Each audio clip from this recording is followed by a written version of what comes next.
کیا یہ ممکن ہے کہ انسان کی ذہنی، جذباتی اور روحانی بے چینی کی سب سے بڑی وجہ اس کی عبادات میں کمی نہ ہو، بلکہ مطلب اس کا بینک اکاؤنٹ اور مالیاتی لین دین کا طریقہ ہو؟ ہاں، یہ ایک ایسا سوال ہے جو بظاہر بہت عجیب لگتا ہے۔ بالکل، ذرا سوچنے کی بات ہے کہ کوئی شخص اندرونی سکون کی تلاش میں ہو اور اسے کہا جائے کہ بھئی پہلے اپنے پیسوں کا حساب ٹھیک کرو۔ یعنی ہم عموماً مادی دنیا اور روحانی دنیا کو دو بالکل الگ خانوں میں رکھتے ہیں، ہے نا؟ بالکل، ہم سمجھتے ہیں کہ پیسے کا روحانیت سے کیا تعلق؟ ہاں، لیکن آج کے اس تفصیلی جائزے میں ہم ایک ایسے تصور پر بات کریں گے جو اس روایتی سوچ کو جڑ سے اکھاڑ دیتا ہے۔ ہمارے سامنے آج جو ماخذ ہے وہ مولانا اشرف علی تھانوی کی مشہور زمانہ اور انتہائی مستند تفسیر بیان القرآن ہے۔ بہت ہی کمال کی تفسیر ہے۔ ہاں جی، تو اس کی روشنی میں ہم سورہ آل عمران کے ایک خاص حصے کا مطالعہ کر رہے ہیں۔ ہماری آج کی اس گفتگو کا مشن یعنی مقصد یہ سمجھنا ہے کہ کس طرح یہ کتاب ایک حیرت انگیز نفسیاتی ترتیب پیش کرتی ہے، جہاں معاشی پاکیزگی، جذباتی توازن اور ایمانی استقامت بظاہر مختلف موضوعات نہیں ہیں، بلکہ ایک ہی انسانی ارتقاء کے مختلف مگر ناگزیر مراحل ہیں۔ تو آئیں اس بات کو تھوڑا کھولتے ہیں۔ کیا واقعی کسی کی جیب میں موجود پیسہ اس کے دل کی کیفیت طے کرتا ہے؟ یہ ایک بہت ہی بنیادی اور اہم سوال ہے، اور اس گہرے مطالعے کے دوران سب سے زیادہ لطف اسی بات میں آتا ہے کہ ہم ان بظاہر بکھری ہوئی کڑیوں کو آپس میں جڑتا ہوا دیکھیں۔ بالکل۔ بیان القرآن میں مولانا اشرف علی تھانوی نے جس کمال مہارت سے ان قرآنی ارشادات کے باہمی ربط کو واضح کیا ہے نا، وہ دراصل انسانی نفسیات کا ایک مکمل بلیو پرنٹ ہے۔ ایک نقشہ ہے پورا، ہاں جی۔ جب ہم اس مخصوص حصے کا آغاز دیکھتے ہیں جہاں ایک طرف انتہائی اعلیٰ روحانی صفات اور جنت کا ذکر شروع ہونے والا ہے، تو اس کے بالکل پہلے نہایت سختی کے ساتھ ایک خالص معاشی مسئلے پر ضرب لگائی گئی ہے، اور وہ ہے سود۔ یعنی جنت کے ذکر سے فوراً پہلے؟ بالکل۔ اور یہاں جو بات سب سے زیادہ حیران کن ہے وہ یہ ہے کہ سود کو صرف ایک معاشی جرم یا حساب کتاب کی خرابی کے طور پر پیش نہیں کیا گیا۔ اچھا، تو پھر کس طرح پیش کیا گیا ہے؟ اسے روح کی ایک ایسی بیماری قرار دیا گیا ہے جو انسان کے اندر سے ہمدردی اور احساس کو یعنی ایمپتھی کو بالکل ختم کر دیتی ہے۔ لیکن ایک منٹ، یہاں کسی بھی عام انسان کے ذہن میں یہ سوال تو ضرور اٹھے گا کہ آج کی جدید دنیا تو چلتی ہی اس معاشی ڈھانچے پر ہے نا؟ ہاں، یہ سوال تو بہت عام ہے۔ تو اگر کوئی شخص یہ کہے کہ میں روحانی طور پر بہت مضبوط ہونا چاہتا ہوں، تو اس کا ایک معاشی ممانعت سے کیا تعلق؟ میرا مطلب ہے، کیا یہ دونوں چیزیں ایک ساتھ نہیں چل سکتی کہ ایک طرف منافع آ رہا ہے اور دوسری طرف انسان مراقبہ یا عبادت کر رہا ہے؟ یہ بالکل ایسا ہے جیسے کسی پودے سے میٹھے پھل کی امید رکھنے سے پہلے اس کی جڑوں سے زہریلا پانی نکالنا ضروری ہو۔ کیا یہ تشبیہ درست ہے؟ ہاں، یہ تشبیہ بالکل 100% درست ہے۔ اگر ہم اسے بڑی تصویر کے ساتھ جوڑیں تو ہمیں اس کی میکانزم یا اس کے کام کرنے کے طریقے کو سمجھنا ہوگا۔ صحیح۔ دیکھیں، سود کا اصل مسئلہ کیا ہے؟ یہ ایک ایسا نظام ہے جہاں ایک شخص کا سرمایہ بڑھ رہا ہوتا ہے، جبکہ دوسرا شخص جو محنت کر رہا ہے یا کسی مجبوری کا شکار ہے وہ مسلسل نقصان میں جا رہا ہوتا ہے۔ اور وہ بھی بغیر کسی رسک کے۔ ہاں، بالکل۔ تو جب انسان اس طرح کا نفع کماتا ہے جس میں خطرے یا محنت کی شراکت نہ ہو، تو اس کے دماغ کا وہ حصہ جو ہمدردی پیدا کرتا ہے وہ مفلوج ہونا شروع ہو جاتا ہے۔ یہ ایک باقاعدہ نفسیاتی حقیقت ہے۔ واہ، مطلب اندر سے وہ سن ہو جاتا ہے۔ جی، بیان القرآن ہمیں یہی بتاتا ہے کہ جب تک انسان کی معاشی بنیاد استحصال پر کھڑی ہے، جب تک اس کا دل لالچ اور حرص کے زہر سے بھرا ہوا ہے، تب تک اس میں وہ نرمی پیدا ہی نہیں ہو سکتی جو روحانیت کے لیے درکار ہے۔ یہ تو بہت گہری بات ہے۔ یہ بالکل ایسا ہے کہ انسان ایک عمارت کھڑی کرنا چاہ رہا ہو، لیکن اس کی بنیادوں میں جو سیمنٹ استعمال ہو رہا ہے وہ دوسروں کی مجبوری کا فائدہ اٹھا کر لایا گیا ہو۔ ایسی عمارت روحانی بوجھ برداشت نہیں کر سکتی۔ اچھا، یہ نقطہ واقعی غور طلب ہے۔ مطلب یہ کہ مالیاتی اخلاقیات دراصل جذباتی ذہانت اور روحانیت کی سب سے پہلی سیڑھی ہیں۔ اگر پیسہ کسی کے استحصال سے آ رہا ہے تو دل خود بخود سخت ہو جائے گا۔ بالکل ایسا ہی ہے۔ لیکن یہاں بات واقعی بہت دلچسپ ہو جاتی ہے، کیونکہ اگر ایک انسان اس بات کو سمجھ لے اور مادی ہوس کی اس دوڑ سے باہر نکل آئے تو پھر اس کے اندر جو طبعی خواہشات ہیں ان کا کیا بنے گا؟ ہاں، یہ ایک فطری سوال ہے۔ بھئی انسان فطرتاً مقابلہ کرنا چاہتا ہے۔ ارتقائی اعتبار سے دیکھا جائے تو آگے بڑھنے، جیتنے اور سبقت لے جانے کی جو جبلت ہے وہ تو انسانی بقا کا حصہ ہے نا؟ بالکل، ہم سب میں وہ ایک مقابلے کی حس ہوتی ہے۔ تو کیا یہ تعلیمات انسان سے یہ تقاضا کرتی ہیں کہ وہ اپنی اس فطری جبلت کو مکمل طور پر مار دے اور بس ایک کونے میں بیٹھ جائے؟ بالکل نہیں، اور یہی وہ مقام ہے جہاں یہ مطالعہ انتہائی مسحور کن ہو جاتا ہے۔ قرآن انسان کی اس مقابلے کی جبلت کو کچلتا نہیں ہے۔ اچھا، دباتا نہیں ہے؟ نہیں، کیونکہ جو چیز فطرت میں رکھ دی گئی ہے اسے دبانے سے صرف نفسیاتی الجھنیں پیدا ہوتی ہیں۔ اس کے بجائے یہاں اس جبلت کا رخ موڑ دیا گیا ہے۔ رخ موڑ دیا گیا ہے یعنی جب انسان کو مادی استحصال سے روکا گیا تو فوراً بعد اسے ایک نیا ہدف دیا گیا کہ اگر دوڑ لگانی ہے اور مقابلہ کرنا ہے تو اس مغفرت اور اس جنت کی طرف سبقت لے جاؤ جس کی وسعت آسمانوں اور زمین کے برابر ہے۔ واہ، یہ تو ایک بہت بڑی نفسیاتی شفٹ ہے۔ ہاں جی۔ تو اس کا مطلب ہے کہ مقابلے کا میدان ہی بدل دیا گیا ہے۔ لیکن اس سے انسان کی عملی زندگی پر کیا فرق پڑتا ہے؟ میرا مطلب ہے دوڑ تو وہ اب بھی رہا ہے نا؟ فرق اس چیز کا پڑتا ہے کہ انسان کس چیز کے لیے دوڑ رہا ہے۔ دیکھیں، جب ہم مادی دنیا کے محدود وسائل کے لیے دوڑتے ہیں، مثلاً دولت، عہدہ یا شہرت، تو یہ ایک زیرو سم گیم ہوتا ہے۔ ہاں، مطلب اگر مجھے ملے گا تو کسی اور کا کٹے گا؟ بالکل، اگر ایک کو کچھ ملے گا تو دوسرے کے حصے میں لازماً کمی آئے گی۔ اس سے حسد، ٹکراؤ اور دشمنی جنم لیتی ہے۔ لیکن بیان القرآن جس دوڑ کا ذکر کر رہا ہے وہ ایک لامحدود کائنات کی طرف ہے۔ صحیح۔ جب ہدف ایسی جنت ہو جس کی کوئی حد نہیں اور ایسی مغفرت ہو جو سب کے لیے دستیاب ہے تو وہاں مقابلے کا مطلب کسی دوسرے کو گرانا نہیں ہوتا۔ یعنی وہاں ہر شخص جیت سکتا ہے؟ جی، وہاں سب جیت سکتے ہیں۔ اس کا سب سے بڑا فائدہ یہ ہوتا ہے کہ انسان ایک محدود، خوفزدہ ذہنیت سے نکل کر ایک فراخ دلانہ ذہنیت کا مالک بن جاتا ہے۔ جب ہدف اتنا بڑا ہو تو روزمرہ کے چھوٹے موٹے نقصانات انسان کو مایوس نہیں کرتے۔ یہ بات ذہن کو ایک عجیب سی وسعت دیتی ہے کہ انسان کے اندر جو دوڑنے کی، جیتنے کی آگ ہے اسے بجھانا نہیں ہے، بلکہ اسے ایک لامحدود اور مثبت سمت میں موڑ دینا ہے۔ بالکل۔ تو اب سوال یہ پیدا ہوتا ہے کہ اس لامحدود منزل کی طرف دوڑنے والے لوگ آخر ہوتے کیسے ہیں؟ کیا وہ کوئی مافوق الفطرت ہستیاں ہوتے ہیں؟ نہیں، وہ بالکل ہمارے جیسے انسان ہوتے ہیں۔ ہاں، کیونکہ جب ہم ان آیات کے اگلے حصے پر غور کرتے ہیں جہاں متقین یعنی پرہیزگاروں کی عملی صفات کا ذکر ہے تو وہاں ایک حیرت انگیز خاکہ سامنے آتا ہے۔ سب سے پہلی بات تو یہ کہی گئی کہ وہ خوشحالی میں بھی خرچ کرتے ہیں اور تنگی میں بھی۔ یعنی ان کی سخاوت ان کے حالات کے تابع نہیں ہے۔ بالکل، ان کی سخاوت ان کے بینک بیلنس کی محتاج نہیں ہے۔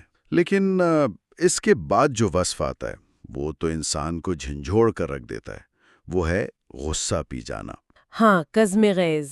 بالکل۔ اگر ہم آج کے دور کی بات کریں تو روزمرہ کی زندگی میں ایک انسان ڈرائیونگ کر رہا ہے، کوئی رستہ کاٹ جائے تو غصہ آتا ہے، دفتر میں باس بلا وجہ تنقید کر دے تو انسان اندر سے ابل پڑتا ہے۔ ایسا ہی ہوتا ہے۔ جیسے ایک پریشر کوکر ہو، پیسے دینا شاید آسان ہو لیکن اس غصے کو پینے کی جو بات کی گئی ہے، اس بخار کو اندر ہی اندر پی جانا، اس کی نفسیات کیا ہے؟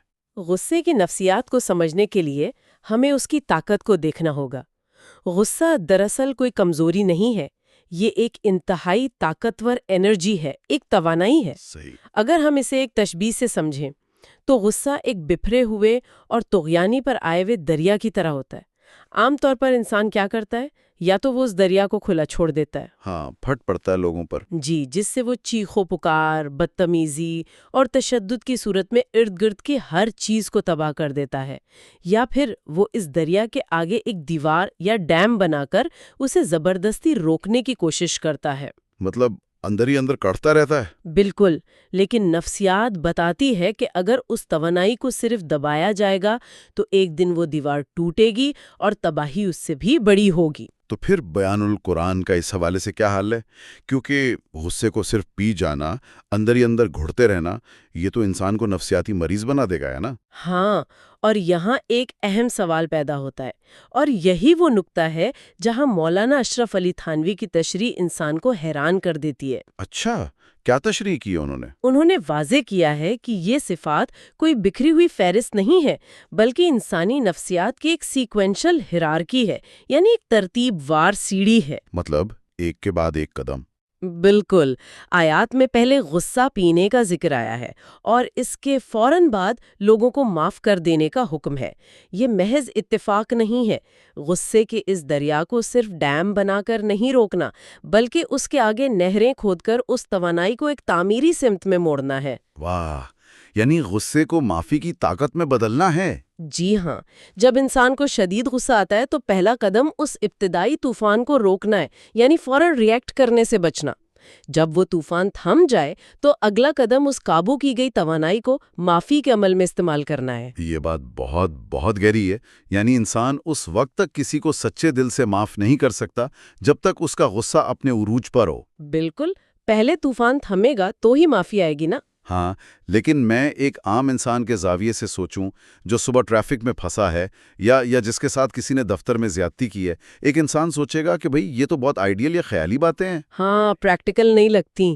بالکل، اگر میں لوگوں کو یوں معاف کرنے لگوں اور اپنا غصہ پی جاؤں تو لوگ تو مجھے روند کر آگے نکل جائیں گے، دنیا تو مجھے بے وقوف سمجھے گی۔ کیا یہ تعلیمات ایک انسان کو معاشرے میں کمزور نہیں بنا دیتی؟ یہ ایک بہت عام لیکن بہت بڑی غلط فہمی ہے۔ ہم نے معاشرے میں طاقت کا معیار یہ بنا لیا ہے کہ جو جتنا اونچا بول سکتا ہے، جو جتنی تیزی سے جوابی وار کر سکتا ہے، وہ اتنا ہی طاقتور ہے۔ ہاں، ہم تو اسی کو سمارٹ سمجھتے ہیں۔ لیکن ذرا گہرائی میں سوچیں، جب آپ یا کوئی بھی انسان کسی کے طنز یا زیادتی پر فوراً بھڑک اٹھتا ہے تو دراصل اس نے اپنے جذبات کا کنٹرول، اپنا ریموٹ کنٹرول اس دوسرے شخص کے ہاتھ میں دے دیا۔ ارے واہ، یہ تو سوچنے والی بات ہے۔ اس نے چاہا، غصہ دلایا اور وہ انسان غصے میں آ گیا۔ اس میں اس کی اپنی طاقت کہاں ہے؟ یعنی وہ تو کٹ پتلی بن گیا۔ بالکل، اصل طاقت تو اس شخص کے پاس ہے جو اس بکھرے ہوئے دریا کے سامنے کھڑا ہو، اس کے اندر انتقام لینے کی پوری صلاحیت موجود ہو، لیکن وہ شعوری طور پر یہ فیصلہ کرے کہ میں اپنے جذبات کا کنٹرول کسی دوسرے کی بے وقوفی کے ہاتھ میں نہیں دوں گا۔ زبردست۔ بیان القرآن یہی سکھاتا ہے کہ غصہ پینا اور معاف کرنا کوئی کمزوری نہیں، بلکہ یہ انسانی ضبط اور خود مختاری یعنی اوٹونومی کی سب سے اعلیٰ شکل ہے۔ واقعی یہ نقطہ نظر تو طاقت کی پوری تعریف ہی بدل دیتا ہے۔ تو ہم نے دیکھا کہ انسان پہلے اپنے پیسے کو پاک کرتا ہے، پھر اپنی خواہشات کو ایک بڑے مقصد سے جوڑتا ہے، پھر اپنے غصے اور جذبات پر قابو پا کر معاف کرنا سیکھتا ہے۔ بالکل ہے، ایک مکمل سفر ہے۔ لیکن انسان بہرحال انسان ہے، ہم فرشتے تو نہیں ہیں نا؟ بالکل نہیں۔ اس سارے عمل کے دوران جب کوئی شخص کوشش کر رہا ہو اور پھر بھی اس سے کوئی بڑی غلطی ہو جائے، وہ غصے میں کسی کو برا بھلا کہہ دے یا کوئی ایسا گناہ کر بیٹھے جو اس پوری روحانی عمارت کو گرا دے، تو پھر کیا ہوگا؟ یہ بہت اہم سوال ہے۔ کیا ایک غلطی پر سب کچھ ختم ہو جائے گا؟ اور یہی اس قرآنی نفسیات کی خوبصورتی ہے۔ ان صفات کے فوراً بعد جس چیز کا ذکر آتا ہے وہ ہے توبہ اور استغفار۔ اچھا، یعنی غلطی کی گنجائش ہے؟ بالکل ہے، یعنی یہ نظام انسان سے پرفیکشن یا فرشتے بننے کی توقع نہیں کر رہا۔ اسے معلوم ہے کہ انسان کمزور ہے۔ تقوی کا مطلب یہ نہیں ہے کہ انسان سے کبھی کوئی غلطی سرزد نہیں ہوگی۔ تو پھر تقوی کی اصل پہچان کیا ہے؟ تقوی کی اصل پہچان یہ بتائی گئی ہے کہ جب انسان سے غلطی ہو جائے، جب وہ غصے میں بے قابو ہو جائے یا کوئی لغزش کر بیٹھے تو وہ اس کے بعد کیا کرتا ہے؟ کیا وہ مایوسی کے اندھیرے میں گر کر خود کو تباہ کر لیتا ہے یا فوراً ہوش میں آ کر سنبھلتا ہے اور اپنے رب سے معافی مانگ لیتا ہے؟ مطلب یہ کہ گرنا کوئی مسئلہ نہیں ہے، گر کر وہیں پڑے رہنا اصل مسئلہ ہے۔ بالکل یہی بات ہے۔ روحانیت کی اصل جان لچک میں ہے، یعنی وہ جو ہم کہتے ہیں نا ریزیلینس، نہ کہ کبھی نہ ٹوٹنے والے دعووں میں۔ 100% ایسا ہی ہے۔ لیکن چلیں، یہ تو ہو گئی انسان کی اندرونی کشمکش اور اس کے اپنے کردار کی بات۔ ہم نے غصے پر قابو پا لیا، معاف کرنا بھی سیکھ لیا، غلطی پر توبہ بھی کر لی، لیکن زندگی صرف ہمارے اندرونی معاملات کا نام تو نہیں ہے نا؟ ہاں، بیرونی عوامل بھی تو ہوتے ہیں۔ بالکل۔ بعض اوقات انسان سب کچھ ٹھیک کر رہا ہوتا ہے، وہ ایماندار بھی ہے، درگزر بھی کر رہا ہے، لیکن پھر بھی بیرونی حالات اسے کچل دیتے ہیں۔ کوئی بڑا جانی یا مالی نقصان ہو جاتا ہے، حق پر ہونے کے باوجود اسے شکست کا سامنا کرنا پڑتا ہے۔ یہ واقعی بہت تکلیف دہ مقام ہوتا ہے۔ ایسے میں تو انسان کا پورا ماڈل، پورا یقین ٹوٹ سکتا ہے۔ اس کا جواب ہمیں اس تفصیلی جائزے کے اگلے حصے میں کیسے ملتا ہے؟ یہ سوال انسانی تاریخ کے مشکل ترین سوالوں میں سے ایک ہے، اور اس کا جواب ہمیں جس پیرائے میں ملتا ہے وہ نفسیاتی اور روحانی تسلی کا ایک شاہکار ہے۔ اچھا، وہ کیسے؟ جب ہم اس مطالعے کے اگلے مرحلے پر آتے ہیں، جہاں بظاہر ایک تاریخی واقعہ یعنی غزوہ احد کے بعد کے حالات کا ذکر ہے، ہاں، وہ تو بہت مشکل وقت تھا مسلمانوں کے لیے۔ بالکل، اس وقت صورتحال یہ تھی کہ ایک بہت بڑا جانی نقصان ہوا تھا، اور حق پر ہونے کے باوجود ایک ظاہری اور وقتی شکست کا شدید صدمہ پوری فضا پر طاری تھا۔ لوگ نفسیاتی طور پر ٹوٹ رہے تھے۔ صحیح۔ آج کے دور میں اگر ہم اسے سمجھیں تو جب کوئی شخص اپنی پوری ایمانداری اور سچائی کے ساتھ کھڑا ہو اور پھر دنیاوی اعتبار سے ناکام ہو جائے، جسے ہم آج کل سسٹمک فیلئر یا شدید برن آؤٹ کہتے ہیں، تو اس وقت یہ آیت سامنے آتی ہے۔ تو اس سب کا مطلب کیا ہے؟ اس کا پیغام کیا ہے؟ کیونکہ جب کسی پر دکھ کا پہاڑ ٹوٹا ہونا، تب کوئی بھی فلسفیانہ بات عام طور پر اثر نہیں کرتی۔ اس وقت انسان کو کوئی ایسی چیز چاہیے ہوتی ہے جو اس کے اندر کے اس ٹوٹ پھوٹ کو روک سکے۔ ہاں، اور اس کے الفاظ اتنے طاقتور ہیں، وَلَا تَهِنُوا وَلَا تَحْزَنُوا وَأَنْتُمُ الْأَعْلَوْنَ إِن كُنتُم مُؤْمِنِينَ۔ واہ! یعنی نہ ہمت ہارو اور نہ غم کرو، تم ہی غالب رہو گے اگر تم مومن ہو۔ بیان القرآن کی روشنی میں اگر ہم اس کا تجزیہ کریں تو یہ محض ایک وقتی تسلی نہیں ہے۔ تو پھر یہ کیا ہے؟ یہ کامیابی اور ہار کے پورے تصور کو ری فریم کرنے کا عمل ہے۔ دنیا غلبے کو کس چیز سے ناپتی ہے؟